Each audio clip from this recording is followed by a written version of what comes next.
तर गिरीश महाजन बोलतायत, थेट जाऊयात.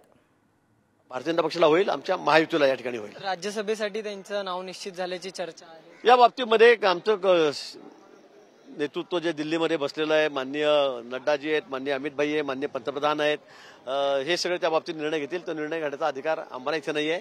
देवेंद्रजी आणि बावनकुळेजी त्यांच्या संपर्कामध्ये त्या ठिकाणी आहेत. मला वाटतं की ते जो निर्णय घेतील तो सगळ्यांना अंतिम आम्हाला मान्य असतो.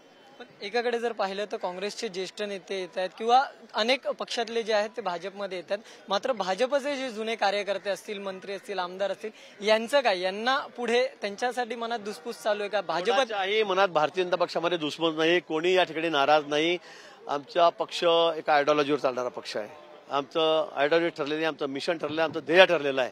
आम्हाला नवीन लोक इतके मोठे जर पक्षात असतील आणि पक्ष वाढत असेल तर आम्हाला सगळ्यांना आनंदच आहे. आता आम्ही बघितलं असेल, नारायणराव राणे आलेत, विखे पाटील आलेत, हर्षवर्धन पाटील आलेत, किती लोक आले. आम्ही त्यांचा मान सन्मान ठेवलेलाच आहे.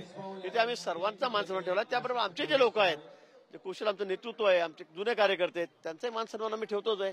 पक्षामध्ये असं तुम्ही बघितलं का, हा सोडून गेला का तो सोडून गेला, असं इथे होत नाही.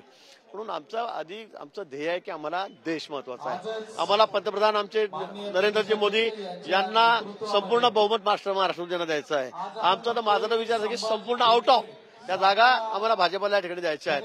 त्यांना एकदा पुन्हा देशाचं पंतप्रधान करायचं आहे. या देशाला जगामध्ये सर्वोच्च पदावर 1 नंबरवर येऊन ठेवायचं आहे आम्हाला या ठिकाणी. आणि त्या दिशेने आपली आगेकूच चालली आहे, वाटचाल चाललेली आहे.